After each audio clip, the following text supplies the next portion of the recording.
So I'm Peter Sabo. I'm a writer. I'm a filmmaker.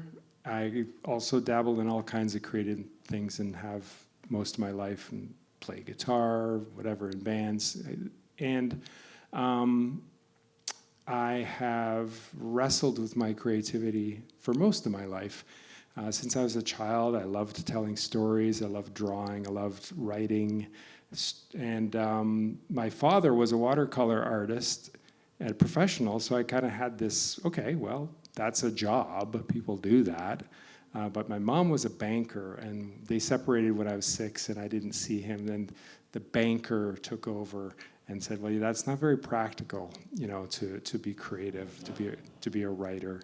Oh, hang on, we got... Okay, cool. So I kind of saw it as a pastime. I did study English literature, and that's, you know, I was like, I love English literature. I love reading. At least I can read it in school. So I got an honors degree, and then it was like, okay, now what? I still got stuck with the, what do I do that's practical? So I kind of put any dreams of anything truly creative on the back burner for decades. And then recently I've done some personal development work, some workshops, and just rediscovered my creativity in a way that was validating for it being okay just because it's me being creative, not because it has to make money, not because it has to earn awards, not because it needs to do anything other than satisfy me and maybe make somebody else think or be happy or something. So from that, I basically defined myself as creativity. I am creativity. And I also recognized, I think everybody's got this in them. They have something creative in them that they're either practicing or have always wanted to practice.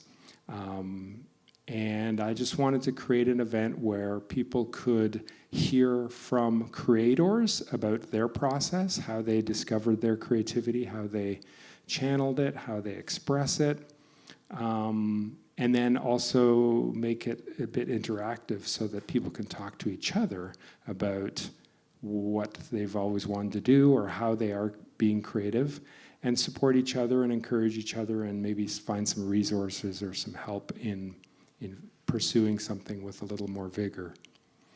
So that's what the event is about. I did just come back from Barcelona yesterday for this event here, the Love and Hope International Film Festival. I wrote and directed a short film that was selected. These are all the films that were screened. So where's mine here? There's no more time. There's my short film is here. It was a pretty remarkable event. I've been to a few festivals. I mean, I've been to festivals as an attendee, and occasionally some of my films have got into festivals. And this one, it was in Barcelona for one, but it just brought filmmakers from all over the world, and they did something to create an incredible energy of collaboration and support and love, not only for filmmaking, but for supporting each other. And that was really special. Like, even before the event, weeks before, there was a WhatsApp chat group, and they were just, hey, I'm looking forward to seeing your film, and here's my trailer, and let's get together. And then there was all kinds of networking, and there was workshops, and people just went out and partied and hung out in coffee shops, and this incredible energy that came from people wanting to create and connect with other creators. So I thought that was very much in the spirit of what I want to do, and I don't want to make it necessarily focused on a specific type of creation. So that's where we're going to try to break open that box and bring the same energy to anybody who creates. But tonight, we're going to talk to one specific creator, Emily Loker. Let me tell you a bit about Emily. I'm not going to read the whole thing because we're going to explore it together. So Emily Loker is an award-winning registered interior designer, with over 13 years of experience working on an extensive portfolio of projects. In her early career, she focused on high-end and multi-unit residential, and then she shifted to retail and restaurant design, providing concepts and rollout packages for clients ranging from small kiosks to fashion and grocery retail, quick service restaurants to fine dining for Canadian and international markets. And she started Cake Interior Design in 2017 with an even split between commercial and residential clients across southwestern Ontario and the US. So Cake Interior Design is one of Ontario's leading boutique interior design studios that successfully designs commercial and residential interiors from concept to completion. This is a quote from your company. "We create meaningful experiences that reflect the needs of the people and their environment. With all our projects, we design to inspire." Emily Loker, would you please come on stage and let's talk. Let's talk about creativity and creation. Thank you. All right. Thank you. Hi. Hello. All right, let me just, I'm going to leave this here for now. So, let's talk about how you discovered creativity in your life, likely as a child. Likely as a child. Yeah, who were the creators in your family or childhood or someone that inspired you to see that, oh, I can create things? Right. So much like your father was a watercolor artist, my mother was a watercolor artist. She's very talented. Never did it professionally, but did take it very seriously, each project that she was working on. And it didn't stop just at visual art. She always made our Halloween costumes. She would make clothing for us. So that was very early on that, I learned that creativity can be beautiful and it can be made in various ways. Also her sister, beautiful artist, my sister, another artist. And in all honesty, it incredibly discouraged me. It made me very scared to even try it until high school. Wow. Were you conscious of that? That you were like, oh my God, there's all these creative people. I, for whatever reason, cannot do that. Yes, very much so. So I was an achiever in school. So school I did very well in, always got great grades. But seeing how well they can paint and be creative with their visual arts, it made me not want to try it for fear of failure. And that was very scary to me. Wow. Did you ever talk to them about it? Like, was it ever discussed? Like, hey, Emily, you should do something, or you... Yeah, it was discussed in high school when I did eventually take an art program. So earlier on, so I guess in high school you have to take at least one arts program, and I believe I took drama, which was very terrifying to me as well. But I did that because I actively avoided any type of visual art because of this fear. However, when I realized, okay, I think I want to be an interior designer, I needed to know how to do some sort of art. I remember I was in grade 12 and I took a grade 10 art class because you could not just take a grade 12 art class in grade 12 without prerequisites. So once I got into the groove of that class, I thought, I'm doing okay.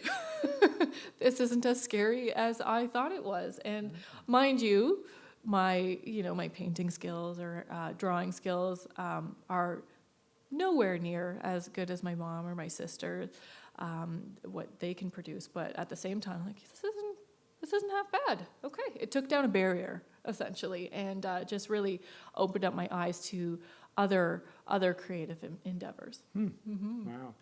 Did you get validation from your teacher or your friends or your family? Mostly, I would say the teacher, my teacher, as well as my family. My friends could care less. I don't even think they knew that was a part of it. I do remember, though, we had a pencil crayon sketching, coloring segment, and I could not figure it out, and to this day cannot figure it out, so I didn't do well in that. But any type of painting or drawing or pointillism or calligraphy, I was able to learn it and actually care about it a little bit more. So that's where I got some of the validation from my teacher and my mom. I remember her saying, "Well, see, I told you," like parents do. Like, yeah, you're fine. Right. You're making a bigger thing out of it than it needs to be. So, Wow, yeah. that's great. That's cool. All right, but let's switch to an early memory of rearranging the living room furniture almost daily on summer holidays, and then as a teenager building a scale model of a house. So this is pre-art, pre-drama, the drawing and stuff and the art that you did in high school. Yeah. So there was something else going on, right? Where did that come from, or just tell us about it? Yeah. So summer vacation. My brother and my sister and I, we were essentially left to our own devices. And I think we loafed around the house for a little bit, and I must have been 8 or 9 years old. And we did not have cable, so we were limited to what were on channels between channels 2 and 12. And every day on CTV, on channel 12, there was the show House and Home, hosted by Linda Reeves. Now I think she's like the editor-in-chief at House and Home magazine. Right. So I would watch that show and think, yeah, all right, okay, I can do this. It's just a home decorating show. And so I'm sitting in the living room looking around and, okay, well, let's try this. And I would rearrange the living room furniture almost every day, and that's not a lie. And my mom would come home from work and, okay, all right. Yeah, we could sit with it this way, that's fine. And some days she would come home, she's like, you know what? I don't think this is going to work, Emily. So it was nice to try something and keep trying at something. And it, like, stuff that's not very, it doesn't have a great impact on anything as a whole. But just something allowing, especially my mom, like allowing me to exercise this form of creativity in being free to change things around in our house that really affect the whole household. But allowing me to do that until basically I was tired of it. And even at that stage, I just thought, oh, this is kind of fun. So I never clued in until high school a little bit later on. And so the building the scale model of a house thing, before I decided I wanted to become an interior designer, I took the construction technology class because I was very interested in that. Like, how do you build things? How do you wire things? And one of the projects was building a scale model, like frame construction of a house with scaled down 2x4s that we had to make, and using all the shop equipment. That was really exciting, and I made a really nice looking house. And then here comes the bad part of it, because high school kids can be mean. Two guys in my class, I watched them do it. They were intentionally shoving each other and accidentally, and I'll say it with a big air quotes, fell into my model, which was about that big. It took a long time to work on. Wow. So that was really disappointing. But the good thing about this whole story is, not that aside, because clearly it still bothers me a bit, is that it just really opened my eyes to being able to try to build something and not being afraid of it. And so that's part of my job now, is designing things so they can be built. So it's really, really cool how I had that hands-on experience and learned very like fundamental knowledge of how systems work in buildings. And even today, now I'm 15 years into the industry, I'm constantly learning new things. Wow. That's amazing. That's great. So that answers. And did your teacher get a chance to see it before it was? Thankfully. Okay, good. Yeah, he did make them stay a few days for detention to put it back together, but that kind of fizzled out. Yeah. Yeah. Have you seen Stranger Things? Yes. There's that scene where she builds that diorama and then they destroy That's it. exactly what happened. Does that trigger you? It's Little like, bit. oh my Like, God. I've been there. Oh, poor Elle. Interesting. All right. So, were there any professional, other than your aunt, your mom, sister? Were there any professionals that were involved? Well, I guess there's the house and home woman, right? Yeah. Like, so was she an inspiration, or was it what she did that inspired you? It was what she did. And I'll admit this, I am not great with names of people who I would say inspire me that are in the industry. But I feel like I have like a magpie eye. So I see something flashy or beautiful and think, oh, that's great, and not follow up on like who did it and how did they get there, unless it's presented to me. But what she did and what that show did was, give me that possibility of, oh, this can be really nice. Oh, if you just, I don't know, you paint your bathroom blue, it'll freshen up the space. Like something so simple like that. And what I did appreciate about that were a lot of the changes or the home improvements. They're relatively quick to do, and like the instant gratification. So painting a room, it might cost you $100, but it changes the entire room. So those things were easy for me to implement even at a young age, and even when I was in high school. So around the building my scale model of a house time, I saved up money that I had made from my first job and completely redecorated my bedroom. I added wallpaper on the wall, had curtains made by my mom, and made a custom headboard, made a custom bed, and painted everything. And I was so proud of it because I did it all myself, and it looked great. It was really great for a 15-year-old. So Wow. I was pretty proud of that. Yeah. That's amazing. Have you got photos of that? No. Oh, well, maybe somewhere Okay. like in a shoebox, way back when, 20 years ago. Right. Wow. So where was the transition from drawing, art, model building to interior design? Well, it was that push. And actually, let's make a quick distinction here between interior decorating and interior design, because I know I used to get confused, and I think some people get confused. So Right. quickly. Right. So interior decorating is adornment of the finished space, and it's predominantly residential. And it is adding texture to the room, adding furniture to make a space cozy. And so designers also decorate. However, interior designers, the majority of our work is actually focused on the health and safety of its occupants. So we deal with the Ontario Building Code for everything that we design. We create permit and construction drawings. We follow through and work with the contractors during construction to make sure everything is built according to the plan.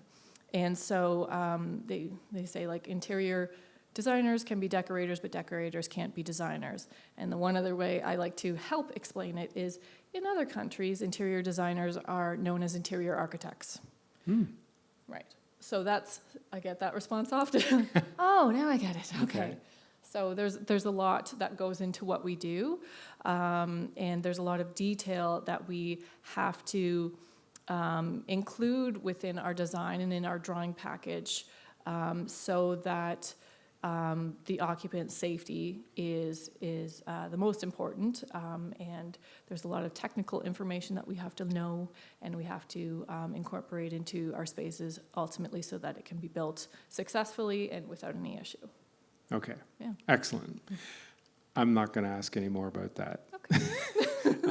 You can ask later or talk to her more about the technical aspects of your job or whatever.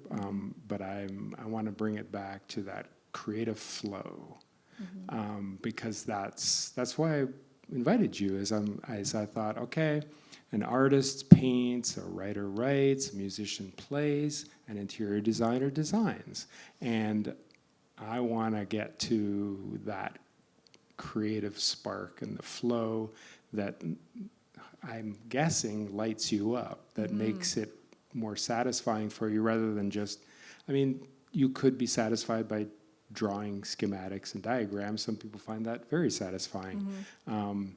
But I'm also thinking there's a creative aspect to it, that you're not just mimicking something, that there's a challenge here with the space or the client or the customer's needs or whatever, that isn't going to just be a cookie cutter solution, and I need to create something different.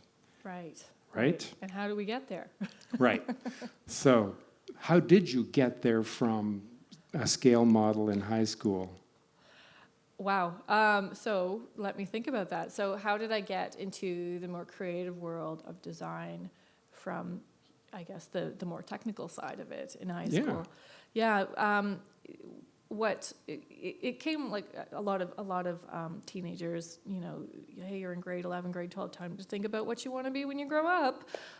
So I'll be honest, my guidance counselor helped me a little bit with that, but it seemed like, okay, I just had to take half an hour to think about it and everything that I was doing in my own home, my bedroom, and think, okay, you know what? No, this sounds really great. So when I enrolled in college, I went to Sheridan College for their interior design program, and I definitely learned a lot of the creative flow there because I felt it didn't come naturally to me. It was scary. I think that's what it was. It was scary, much like being intimidated to do any type of painting, looking at these spaces and seeing the final result of a beautiful restaurant, like, okay, how do I get there? But originally, I think what helped push me was collaboration, so just bouncing ideas off of somebody else. And before the internet was so full of information, we would actually go through magazines, cut out inspirational images that maybe we would want to incorporate into a project. But that actually just reminds me of a retail project that we had when I was in school, in college. And we had to design a retail store based on a magazine ad.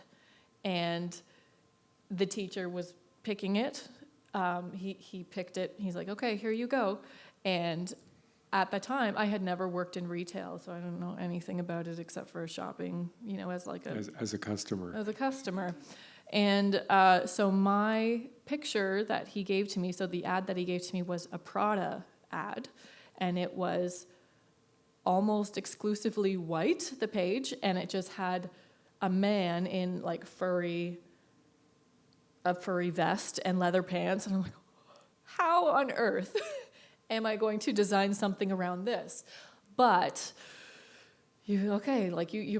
it's problem solving, right? You work it out, you pull elements from it, and what resulted from that, from someone who's never worked in retail, and so I had to learn, what's needed behind closed doors, so in the back of house, the stock room.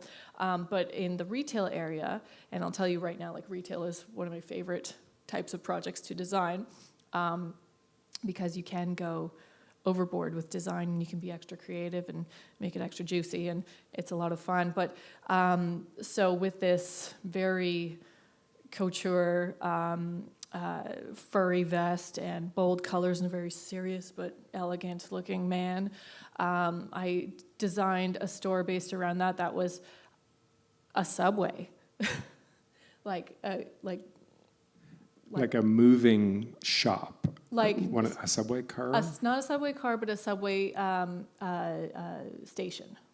Oh, okay. Yeah. Okay. So looking at the urban side of things, but the higher end. So I really placed it in Manhattan.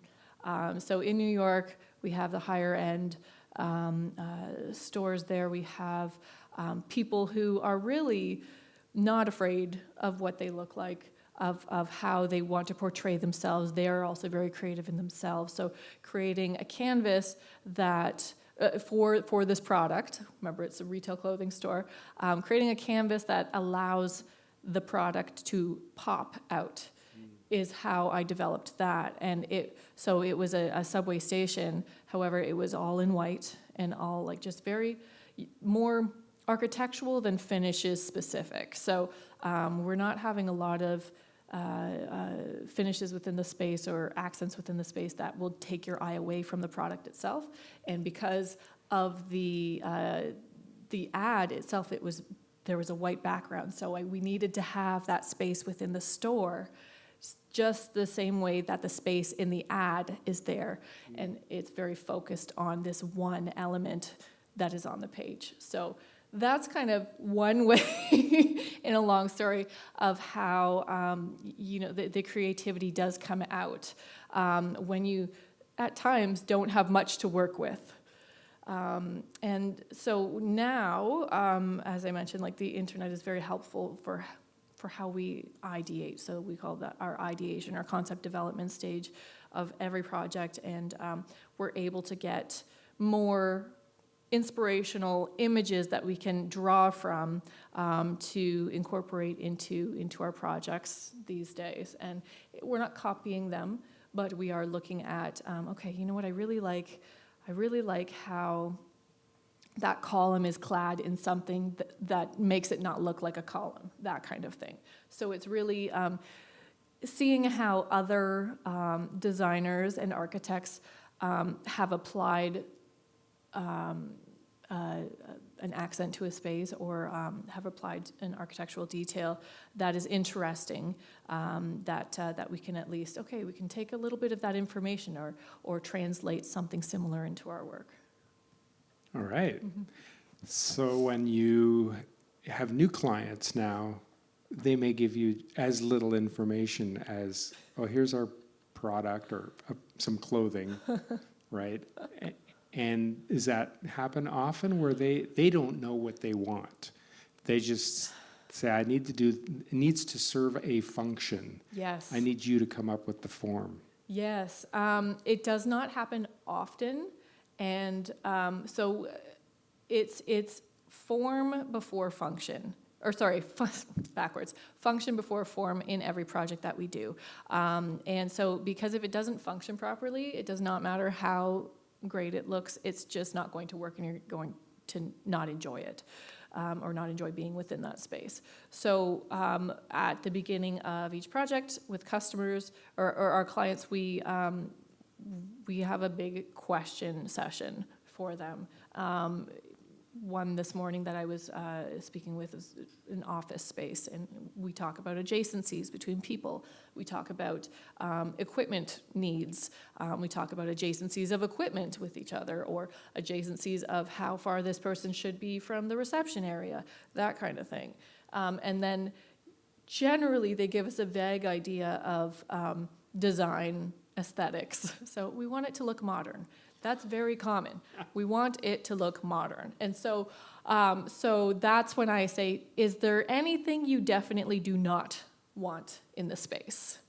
Because I would rather make sure we don't have that than, go all, free and doing whatever I want. How exciting would that be? But them not liking it in the end because they absolutely dislike travertine marble. I don't know.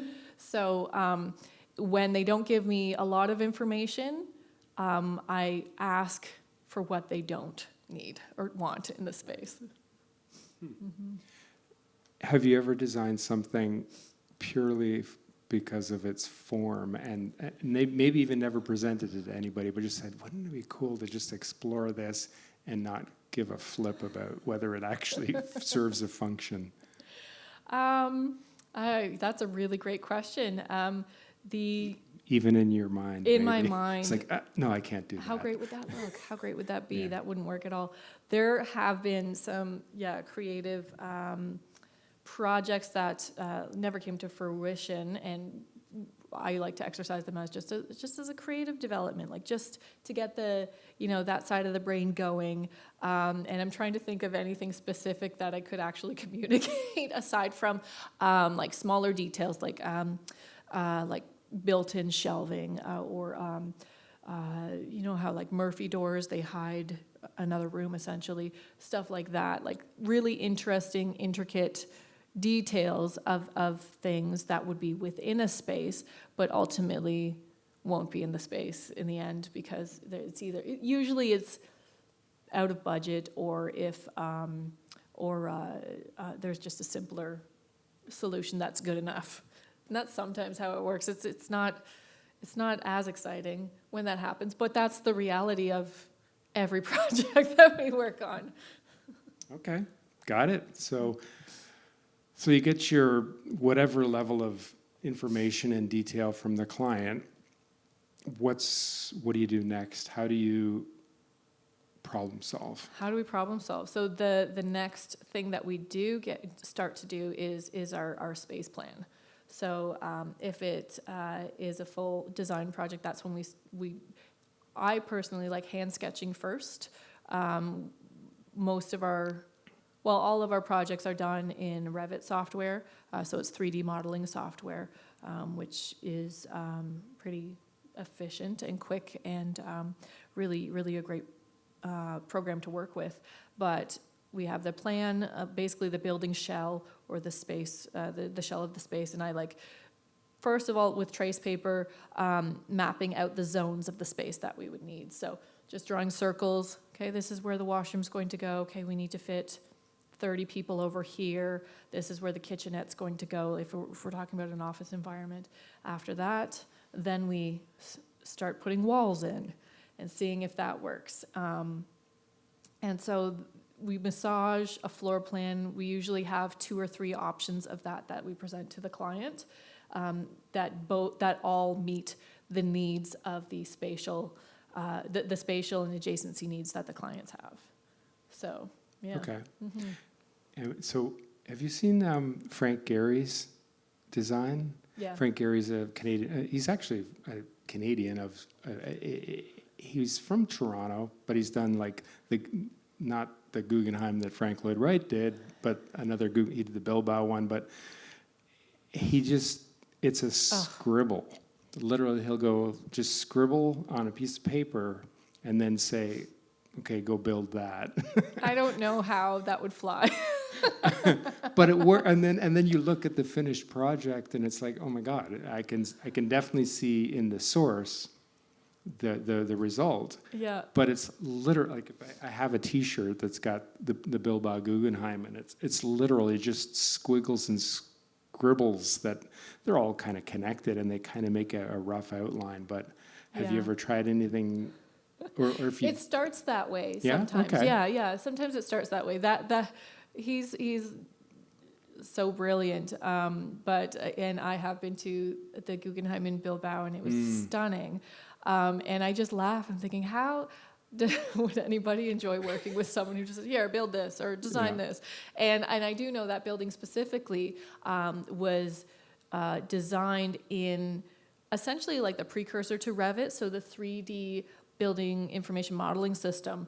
And it was, I believe it was on or below budget, which is never something that happens in construction, especially when you have such obscure curves and shape to the building itself.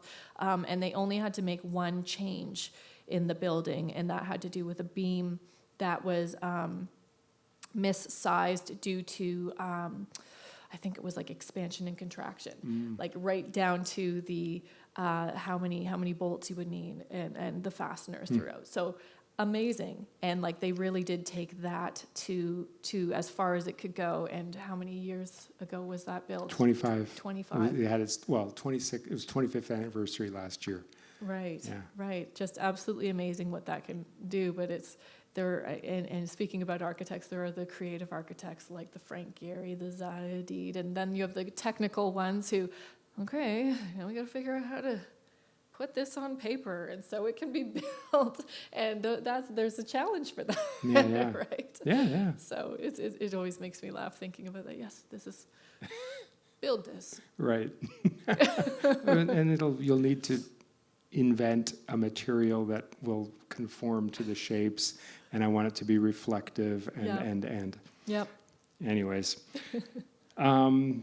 Retail and restaurant. You said something earlier about a juicy retail project? So with retail, retail and restaurant are my favorite types of projects to do because you're allowed to be more creative in those spaces because the business owners want to bring customers in.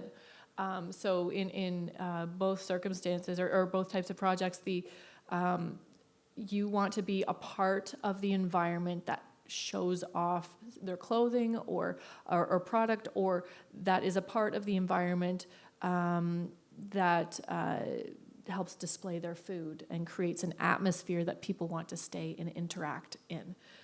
So having these business owners invest in that as much as they invest in their product is really important, and it's really a lot of fun to be a part of that team, to turn people's heads when they're walking by, right? So, you know what, we should go in there. What's deep in the back of that store? Let's check it out. So it's a lot of fun to be, I would say, extra creative in those spaces.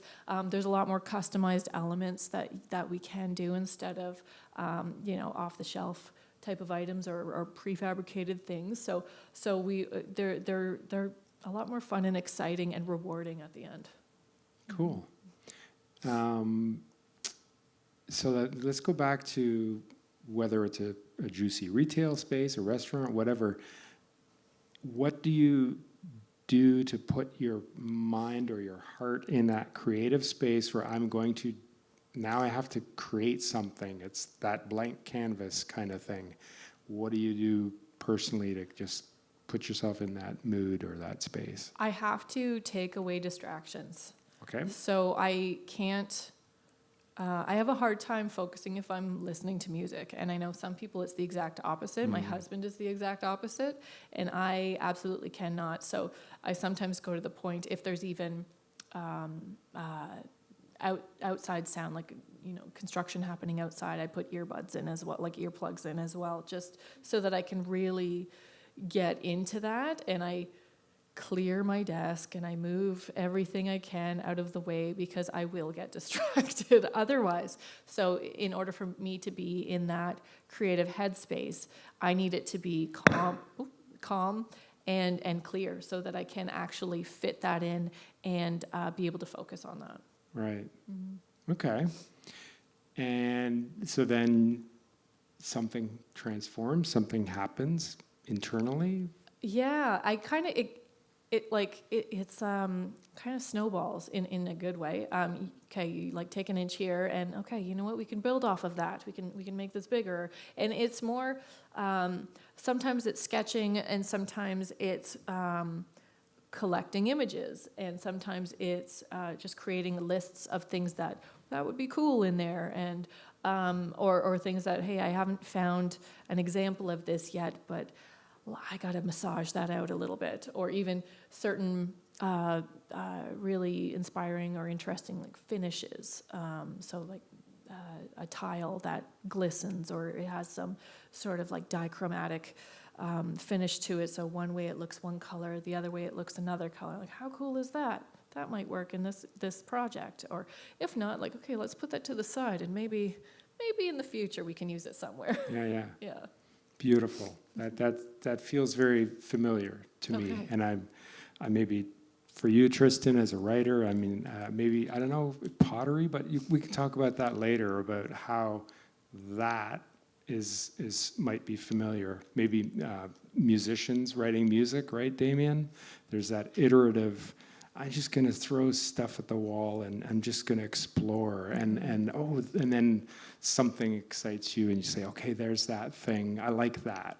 What can I do with that? And, That's right. right? That's right. And sometimes you group it together, right? And say, okay, these 4 elements could work for one concept. So sometimes we have to do 2 completely different concepts for a client. So we don't want them to look too close together because that's not the intention.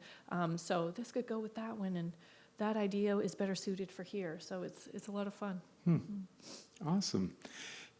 But you work in a team. Yes. Let's talk about collaboration. Yes. Because that's something that not all creators have the opportunity to do or are inclined to do, even though I think it does, collaboration helps all creators at some point, even the solitary writers and whatever. So, was it in school that you first started to realize, oh, I don't have to do everything all by myself? Yes. And what opened up when you realized you could co-create? School opened up that door, essentially being forced to work on a team, on a project together, and that was great. But when we had independent projects, I would talk to my friends like, "What do you think about this?" And they would ask my advice too. And it's so helpful because I have been doing this for 15 years now. 5 years ago, I started my business, and the first 3 years I was by myself. And as soon as I hired my first designer, Vicky, it was just such that's so nice. It's so nice to just bounce ideas off of somebody. Also have them check your work because there are errors like, I don't know, like dimensions are off or something on our technical drawings, or there's a spelling mistake or something, or hey, you didn't capture this information in the one area. It's so nice to have someone on your team to work towards the same goal. So ultimately, we want to create excellent interior spaces. And since we share that same goal, we look out for each other.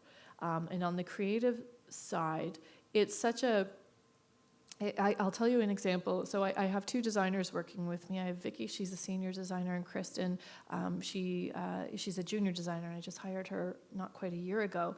But there was something so simple that I could not wrap my head around, and it was a technical detail on a custom planter. And the client wanted to connect these planters together temporarily. In any case, I'm thinking, how would you do it? Like, could we do this? Like, maybe we lock them together or something, but we have to make it wide enough so that they don't tip over because they're mobile. And she said, well, what if we just put a sleeve over the top 2 edges of it and then they're connected that way? I'm like, that's exactly what I need. And it took a whole 30 seconds. And meanwhile, I was trying to rack my brain about it for well over half an hour. And I just asked her, she's like, yeah, what about this? I'm like, yes, that is the perfect solution. It's not expensive. It is discreet, and you could, take it off very easily.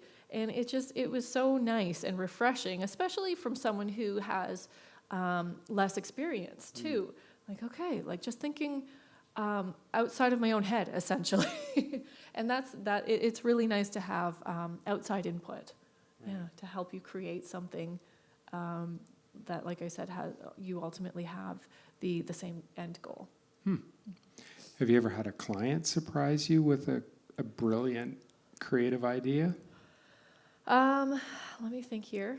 I know I have, but I can't think of it at the moment. I did have one client who is a very creative individual herself, and so we definitely we worked together in the design of her home, and it was a really fun experience, a fun relationship, and ultimately it's her house, right? So certain things, I'm like, I wouldn't do that personally, but at the same time, I don't live there. That's not what I want, right? So that's another element that we do factor in is, or that I do factor in is that I'm designing it for you.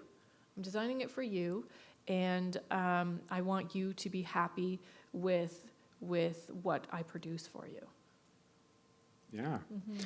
Any unusual house features that you've been asked to design? Yes.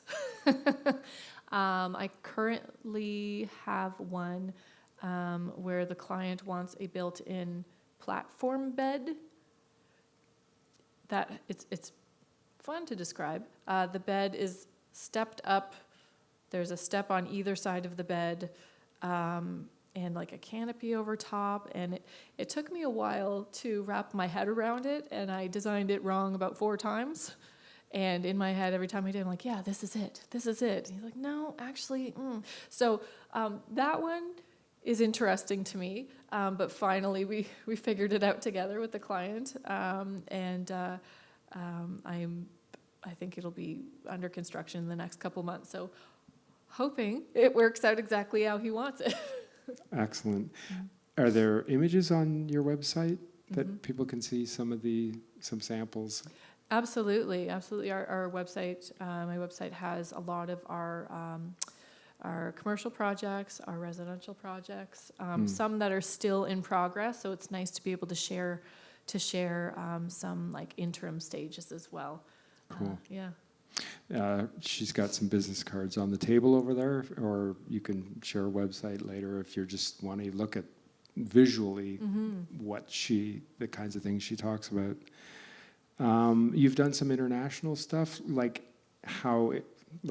anything non-North American, like that's a different culture that had a different cultural creative challenge. Yeah, so I keep saying we, because on these projects I did work in a team. So many years ago, I worked for a design and branding agency, and we worked on a lot of South American grocery stores. So, which was interesting, and I personally did not get to go down there, but in our office, we had a full Latin American business development team, and I was situated right beside them. So it was very helpful and kind of fun because they would, would listen, pick up on a little bit of Spanish, and that was fun in itself. But in Argentina, a project that I remember the most because I was on it for so long, and it's called Libertad, and it is a hypermarket. And so that's interesting to me because I thought, okay, what is a hypermarket? Well, it's like a grocery store and Costco and car sales, like a car dealership, all under one roof. And so what I learned is how these going to these hypermarkets was a family outing. Yeah, so you would see families go, I'm like, okay, it's too hot outside, so let's go to the hypermarket, walk around, get lunch there, do some grocery shopping, maybe look at a car, I don't know. It was really interesting, but they were massive, absolutely massive. Really cool, though. Wow. Yeah. Awesome. All right. Apparently, you were an automotive technician. Yes. Before Yes. being an interior designer. Yes. Did you find anything creative in that? So I'll just tell you a little bit about how that came to be. When I was 14, grade 9, my brother, who was 2 years older than me, he was working at an automotive shop at Mr. Lube.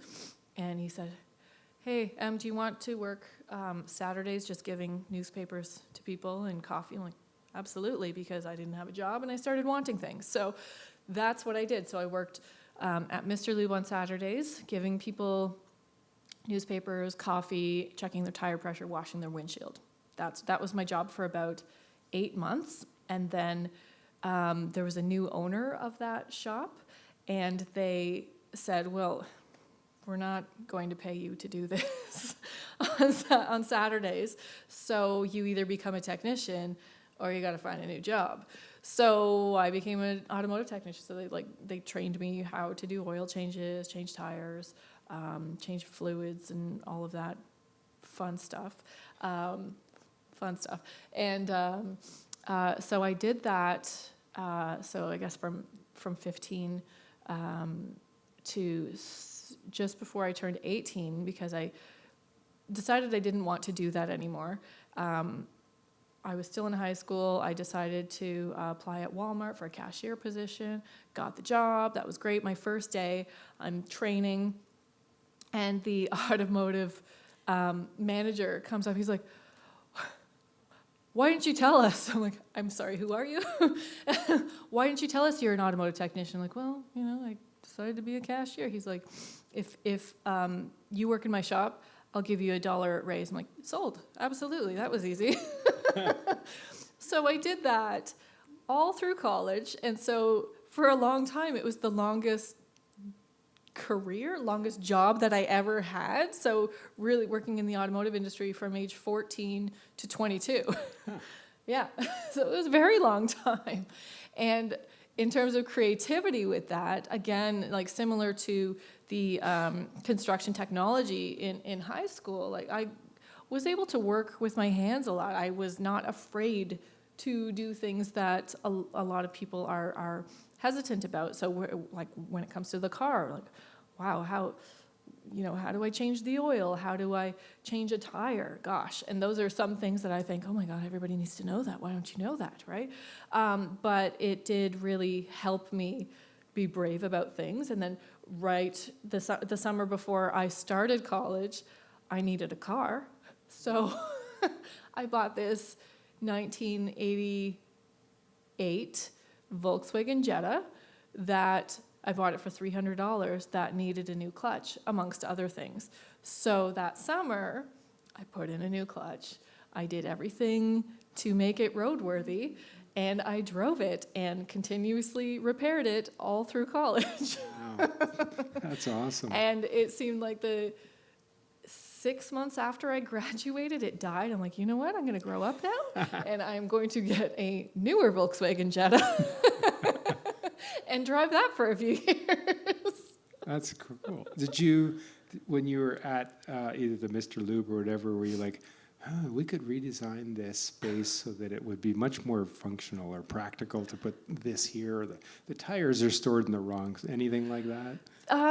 Smaller scale. So that kind of went more to, that happened more at Walmart because by that time I was in my program already. Or later on in that time I was in my program. So, and these are just fun little things because everything has its place, right? And retail stores are designed a certain way and everything on the shelves should go a certain way. But because we had our own, the automotive department was its own little room at the back of a Walmart, and you only go in there if you need something for your car. Otherwise, people avoid it like the plague. And so I was able, like at Christmas time, I was able to encourage the team to put up decorations and to make it more inviting.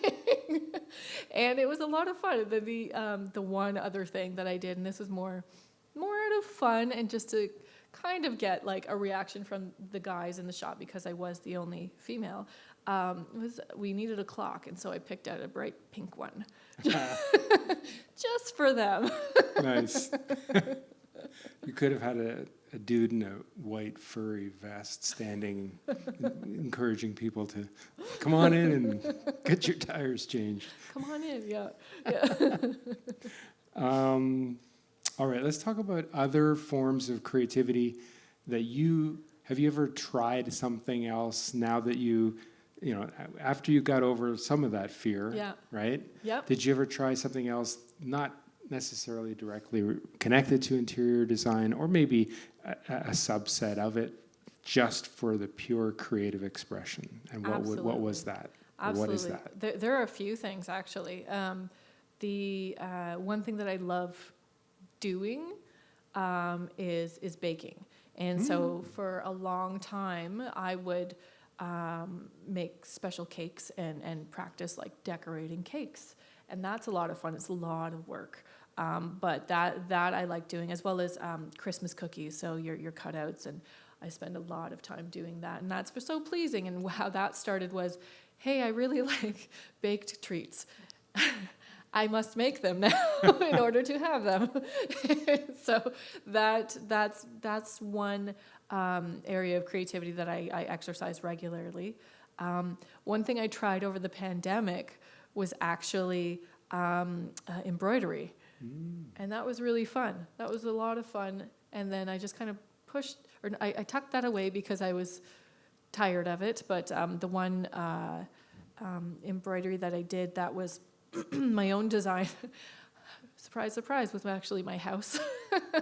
So I did the exterior of my house all in embroidery and practicing like different stitches, and it was really neat. So after that one was completed, it's up on my wall in my living room, and I'm proud of it every time I see it. And then I haven't touched one since. That's great. You'll be able to, if you move on to another house, you'll have that artifact. So Yeah, absolutely. And then the last thing I'll tell you what I'm working on now is my garden. Yeah. So we moved to Guelph 7 years ago, and 6 years ago we had a lot of hardscaping done. So we needed a retaining wall in the backyard. We had our backyard sloped down towards our house, so we had no flat space. And so we had that excavated, and the back portion that, quite frankly, was way too tall to, level it all out. The back portion is a garden about 15 feet deep by maybe 45 wide. And so that's a garden that I'm working on, as well as in our front and our boulevard. And what I'm doing this year is I've committed to converting all of it to a native pollinator garden. So that's Very really nice. exciting. That's my favorite thing right now.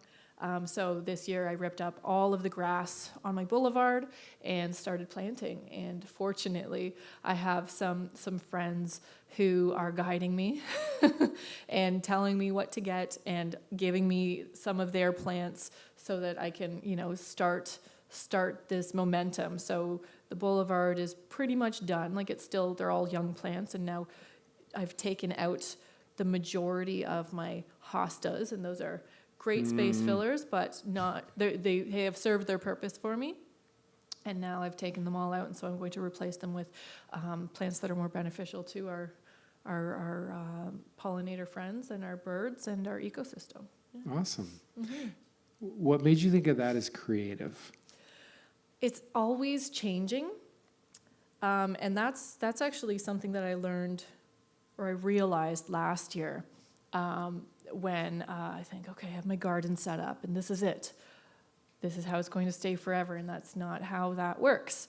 And so giving that or having that realization and giving myself the grace and the permission to, okay, well, that's not working there. Let's take it out. And that's totally fine. So it's a constantly moving creative project. And it's beneficial as well. And it's also brings me that sense of calm when I'm in there, and that gratification when I'm done my task for that day. So it's really enjoyable. Wow, that's exciting. I know they're on my list. I don't have a person yet, but I would love to get a gardener or a landscaper up here for this kind of conversation. All right, one more question, then I'll open it up.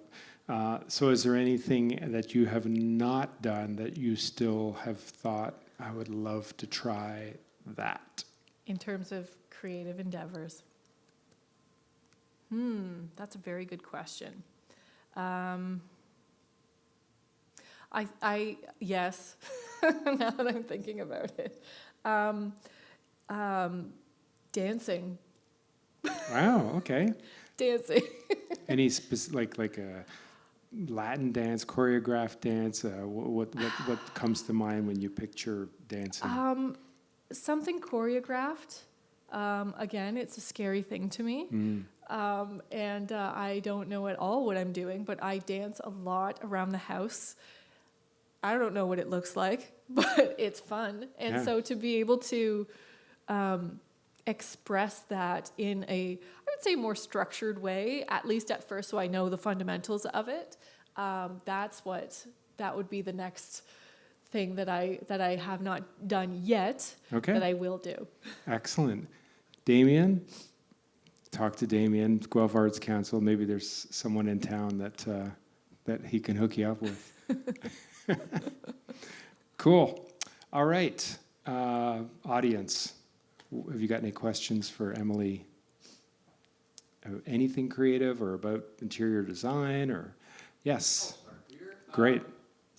Not the Frank Gehry perspective, but you talk about all the small things you like doing, and you're in a very functional, client-centered job. Mm-hmm. Do you have your own little list? Do you have creative ideas that are just yours, that you stick in the back of your head, and you go, at some point in time, somebody's going to say, and I'm going to go, yes, this is going to be where I'm going to have a rainbow spectrum of travertine marble, or whatever the idea. Yes.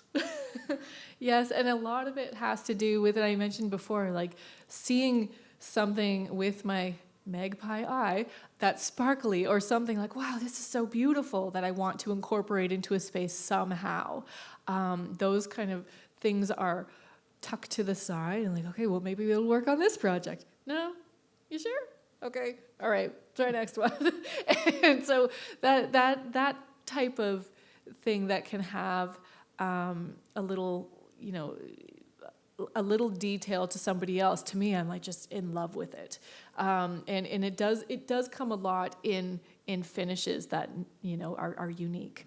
And I was actually joking about it with my colleague earlier today. I said, can we just put this tile in here again? Nobody seems to want it except me. So sometimes we push it, but if it's not appropriate, we obviously don't. Right. Great question. Cool. Anyone else? Yvonne. What's been your most challenging project to date and why? Most challenging project to date.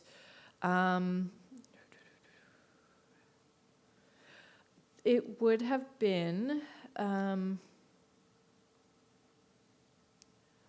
the first one that comes to mind is a grocery store in northeastern United States called Market 32, and this was many years ago. So I was not a business owner then. I was an intermediate designer working with the team. However, I was leading that project on the creative side for the interiors, and it was challenging because I was so scared.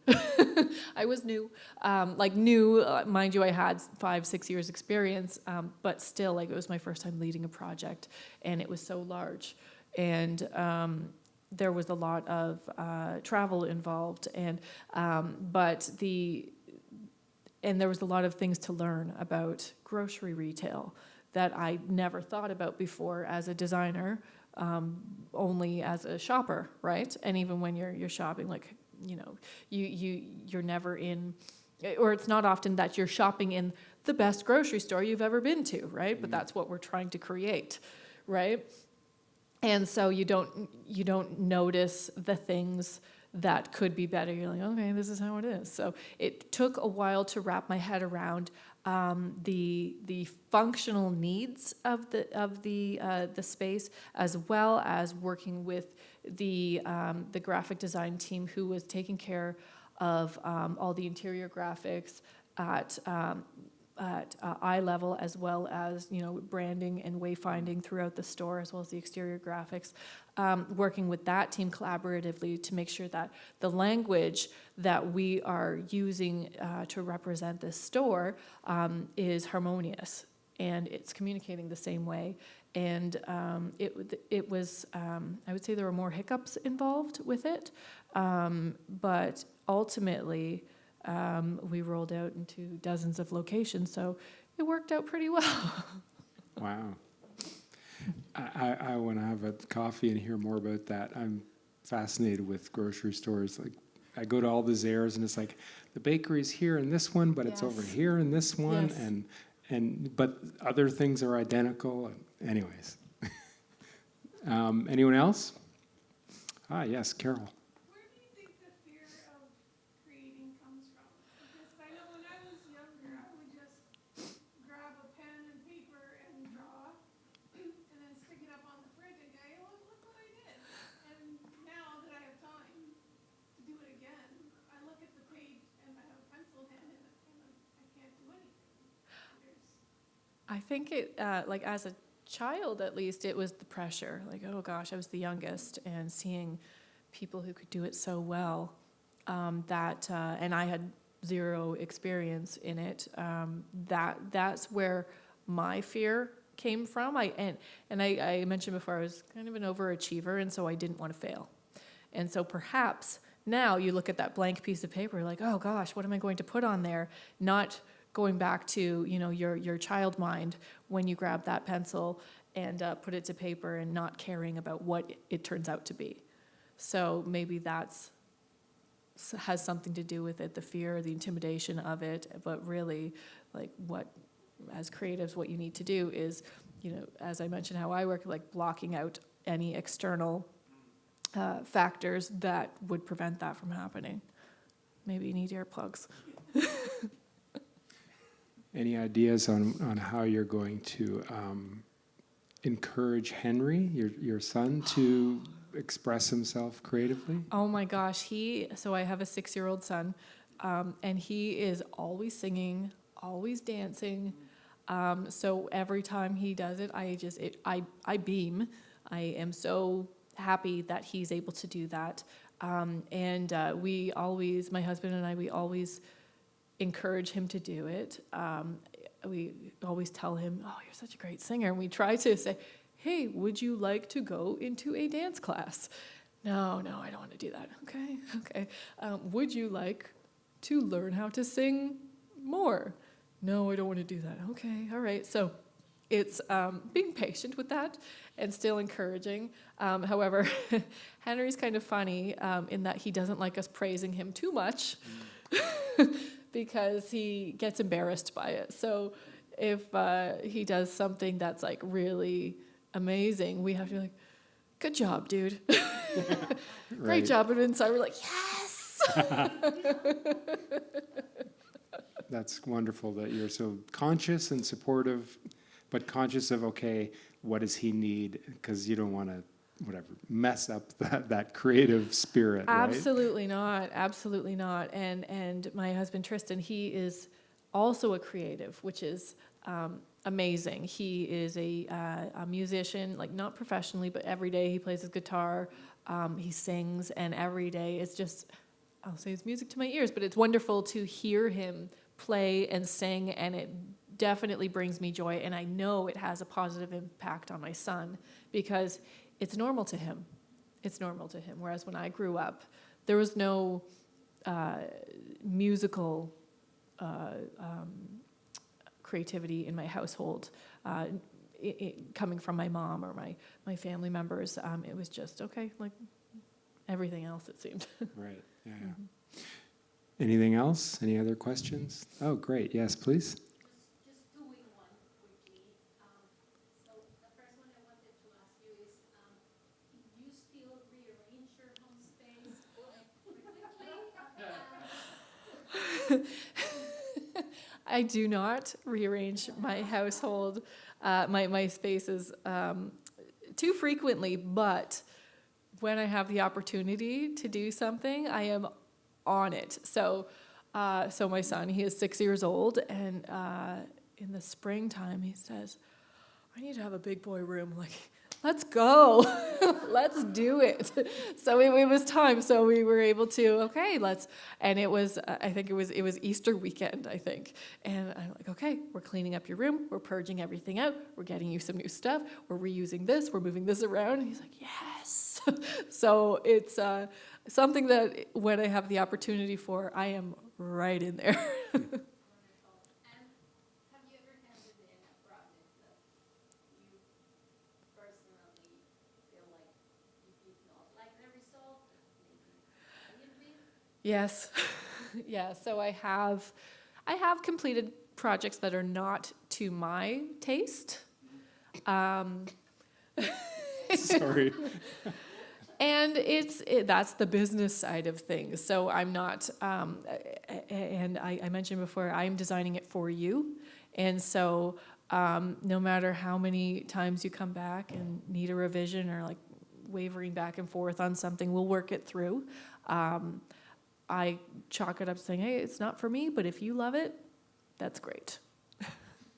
Thank you again, Guelph Arts Council, for creating the space, both physically and creatively, for this to happen. And thank you, Emily.